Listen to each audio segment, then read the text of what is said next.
जो चमत्कार होने का इंतजार सभी समाजवादी के कार्यकर्ता, सभी समाजवादी के समर्थक कर रहे थे, वो आज आखिरकार चमत्कार हो गया। मैनपुरी में डिंपल यादव चुनावी मैदान में है। प्रचार करने के लिए अखिलेश तो थे ही, लेकिन जब से अखिलेश शिवपाल से मिले हैं, इसके बाद कयास लगाए जा रहे थे कि क्या वाकई शिवपाल यादव प्रचार के लिए आएंगे। और आज उन्होंने प्रचार में आके और लोगों से अपील करके ये दिखा दिया कि समाजवादी पार्टी फिर से एकजुट हो गई है। जिसके बाद अखिलेश यादव ने शिवपाल यादव के पैर छुए, जिसकी तस्वीरें अब सोशल मीडिया पर तेजी से वायरल है। साथ ही शिवपाल ने गुलदस्ता देकर अखिलेश यादव का अभिवादन भी किया। जिसके बाद दोनों ने जमकर भाजपा पर हमला बोला। शिवपाल यादव ने यहाँ तक कह दिया कि अब हम एक हो गए हैं, इसलिए भाजपा को 2 गुनी ताकत से हराना है और जनता से डिंपल यादव को वोट देने के लिए कहा और सारे रिकॉर्ड तोड़ देने के लिए कहे हैं। आइए आपको सुनवाते हैं कि शिवपाल यादव और अखिलेश यादव ने क्या कुछ कहा है और भाजपा को कैसे घेरा है। देखिए आप। हम बहुत संक्षेप में 1-2 बातें कहना चाहते हैं। जितने यहाँ पर बैठे हुए हैं लोग, जब भी हम यहाँ पर बैठते हो या जसमन नगर क्षेत्र के किसी भी कोने में जब जाते थे, तब कोने में क्या बात कहते थे याद है? यही कहते थे कि एक हो जाओ, तभी भारतीय जनता पार्टी का मुकाबला कर सकते हैं। गरीबी को बढ़ावा दिया, बेरोजगारी को बढ़ावा दिया है, भ्रष्टाचार को बढ़ावा दिया है और पूरे प्रदेश की जनता को परेशान करने का काम किया है। किसी भी कार्यालय में, सरकारी कार्यालय में जनता को अगर जाना पड़ता है तो बेइज्जत होकर के ही लौटना पड़ता है, रिस्पेक्ट देना ही पड़ता है।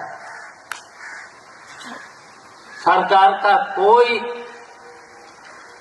नौकरशाही पर, और भारतीय जनता पार्टी की सरकार बहुत झूठी सरकार है।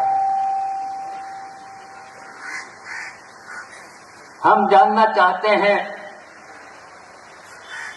इन 10 सालों में कहीं पर भी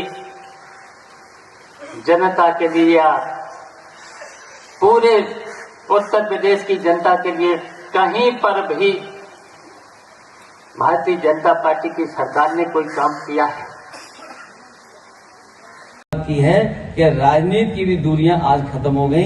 इसके लिए मैं बहुत बहुत धन्यवाद देता हूं। अब घबराहट तो बीजेपी को हो रही होगी और इसलिए भी घबराहट हो रही होगी कि वो जानते हैं कि जसवंत नगर ने अगर मन बना लिया और करहल साथ चल दिया, मैनपुरी ठीक हो गई, किसनी के लोग मन बनाए बैठे हैं और भूगांव भी जीतने जा रहे हैं, तो सोचो परिणाम क्या होगा इस बार। के लोगों ने देखी हैं, लेकिन एक पहली सरकार देखी होगी जो हर वादे को भूल गई हो और इतनी परेशानी, तकलीफ, साजिश और षड्यंत्र कोई पार्टी नहीं करती जितनी भारतीय जनता पार्टी करती है। और भारतीय जनता पार्टी की तकलीफ बड़ी अजीब है। न हकीम पे दवाई है उसकी, न किसी वैद्य पे दवाई है, और जितने अस्पताल बने उस पे भी दवाई नहीं है। परिवार दूर हो तो कहते परिवार में झगड़ा है, परिवार एक हो जाए तो परिवारवादी पार्टी बोलते हैं। और ये तकलीफ भाजपा के लोगों को है और रहेगी, क्योंकि बहुत अलग तरह का चुनाव होने जा रहा है। ये जो समाजवादी रास्ता नेताजी ने दिखाया है, उसी रास्ते पर हम लोगों को चल करके समाज और देश की दिशा बदलनी है। ये तमाम समस्याएं जो दिखाई दे रही हैं, इनका अगर कोई रास्ता है तो वही रास्ता है जो नेताजी ने रास्ता दिखाया। जो नेताजी का रास्ता था राजनीतिक रास्ता, जो नेताजी ने सामाजिक रास्ता दिखाया, और जिस लड़ाई को लड़ने का काम किया, उसी रास्ते से खुशहाली आ सकती है।